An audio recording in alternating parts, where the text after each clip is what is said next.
कहाँ बड़े कन्हैया हे बनवारी। द्रौपदी में खाली सारी खींचे के कहल रहे दुर्योधन आके लाज बचा ले सीता माता का हरण का ग्राउंड ले गई रहे अपना बेडरूम में ना रखल रहे अशोक वाटिका जहाँ शोक के ना सोलो को अशोक कहल जाला तो भगवान चढ़ाई को मार देहनी आज के डेट में 6-6 साल की बच्ची के साथ दुष्कर्म किया जा रहा है जला दिया जा रहा है नहीं तो मिट्टी में दफना दिया जा रहा है 36 पीस काट के फ्रिज में धइल रहो ताऊ लड़की भगवान के ना बोलौले हो कोनो कुंभकर्ण के तो बोलौले ना हो एकर माने के कलयुग के प्रभाव और वो सब परत पर देवी देवता लोग पर अब स्याई लाज बाचे लायक बाना ओरिजिनल पूर्वी ठाट के गीत हियो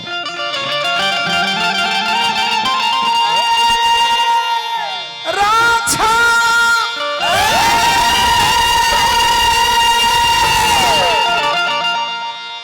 कोनो एना घुराई धर्म के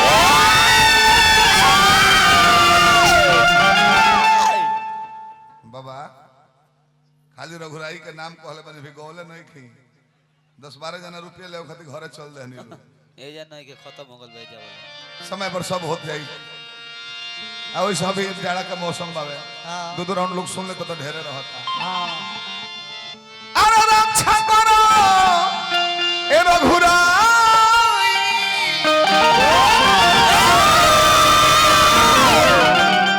रक्षा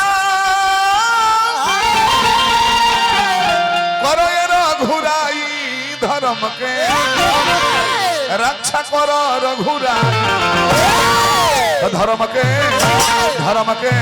रक्षा करो जदुराई धर्म के रक्षा करो रघुराई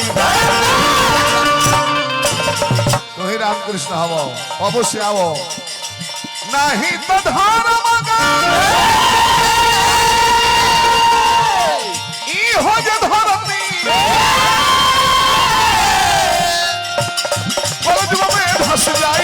धर्मी धस जाई धर्म के रक्षा करो रघुराई धर्म के रक्षा करो रघुराई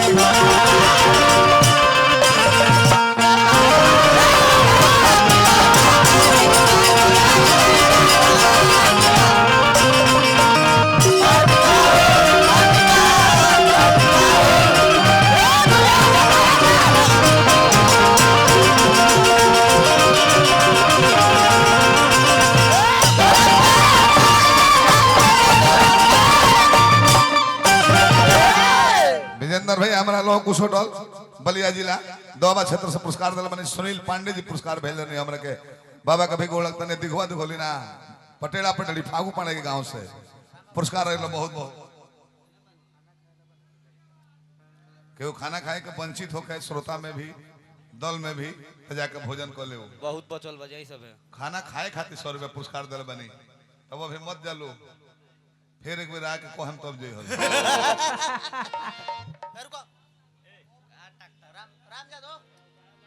अच्छा हमारा राम जी भैया जादव जी राम जादव जी जयप्रकाश नगर बागी बलिया उत्तर प्रदेश में बहुत बहुत पुरस्कार अब तो कहता कि अनहर लंगर मत बोले हम लोग ब्याह से कले हन जबकि हमारा समाज में ब्याह शादी होके तो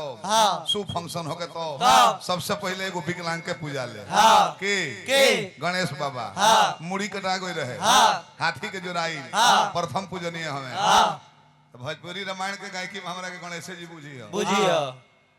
प्रथम पूजा हो जाला ओकरा बाद डेट ना रहला तब दूसर पूजा होला गणेश जी के गुण लगलो न उनकर सुढ़िया निक लगता हमार सुढ़िया ढेर उरेब चढ़ा लगता ढेर मोट होता का सुढ़िया मार दवा तो नहीं फिर 100 रुपया भैया पुरस्कार दल बनी हार्दिक प्रणाम करते हैं जब भोला दल बनोले काहे कहत है करम से बेसी कुकरम बा करम से बेसी कुकरम बढ़िया बढ़िया लोग देता प्लेन मुर्गी मरी हो करम से बेसी आज होता कुकरम अब कुछ करना उपाय हरि जी हो अब कुछ करना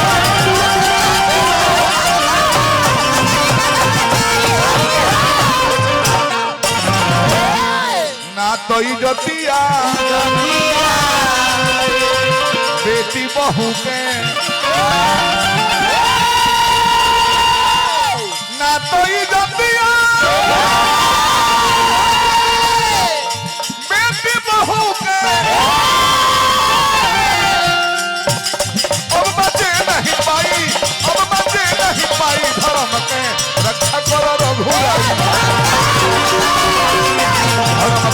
रक्षा कर जदुराई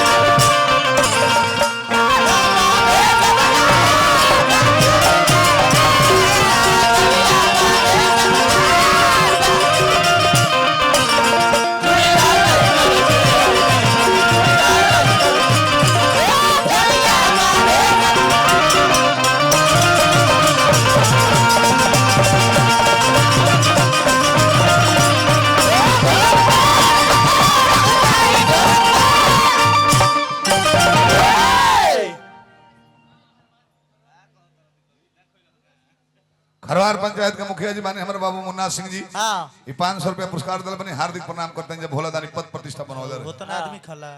अब बताएं है एक थरिया ले ले बड़े पूरी सब्जी सलाद नहीं के कहा हाँ है ना वो हाँ दुगो टमाटर बाईगो खीरा सतर लो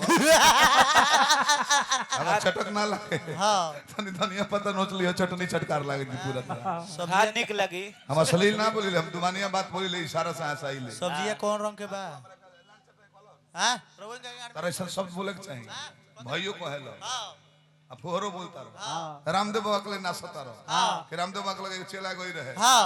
कहलस की हाँ। बाबा हाँ। ज्ञान दी हाँ। आ तो अपना से बढ़ के माई बुझियो बरोबर के बहन बुझियो छोट के बेटी हाँ। तो कहलस की तो भाई रोवे ले ली हाँ। जड़ी बूटी कूट अब जब कर कामे नहीं खत्म हम काहे के ले ले ये कुली बात कहल जाला माने इतना गंदा तरह बोले के चाहिए ऐसा ही कर लड़का के जन्मदिन रहे हाँ गुब्बारा फोड़त रहे ना कहले कि 8 महीना खेप जाए 1 महीना और 9 महीना पर निकल जाए हाँ पुरुषोत्तम कहले हैं ना हाँ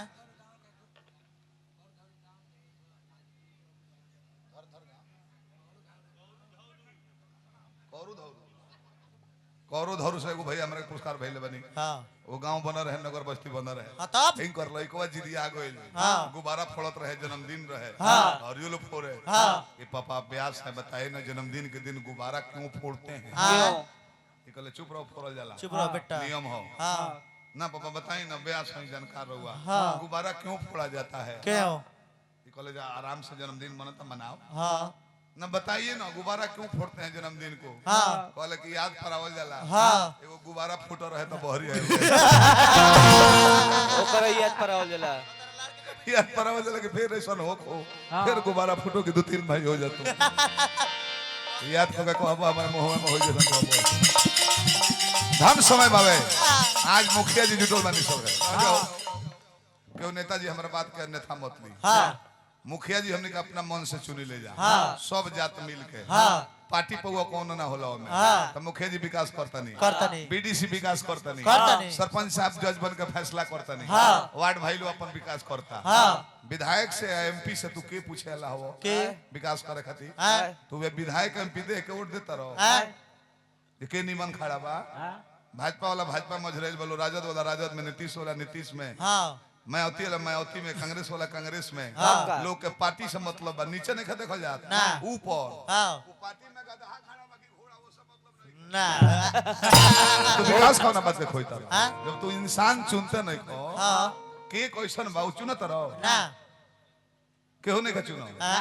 विधायक को 4 करोड़ देना पड़ रहा है 5 करोड़ हाँ। टिकट लेने के लिए चाहे राजद हो के चाहे भाजपा हो के चाहे नीतीश चाहे कांग्रेस हाँ। जे 4 करोड़ दे के 4 करोड़ ऊपर से खर्चा कइले बा हाँ। तो तार विकास देखी हाँ। आ कि अपन 8 करोड़ पूंजी पहले निकाली ओकर बाद तार बारे में सोची नेताजी के हो गलती मत मानी हकीकत होता सब पार्टी के टिकट बेचाता है हाँ केहू गरीब बढ़िया आदमी चाहे कि हम जाके टिकट ले ली हाँ। ना मिली तरह से भेंटो ना कर दे कह दे कि मलिकार दिल्ली मानी हम हाँ कंस दुशासन के शासन हमारे भारत वर्ष चलता कभी मत नहीं कहा ले हाँ कौन सा दुशासन के आज चलो तो शासन कैसे के हुई इज्जत बचाई हरि जी हो कैसे के हुई इज्जत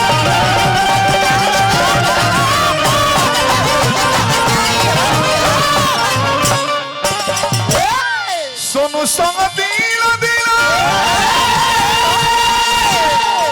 दिल दिल पे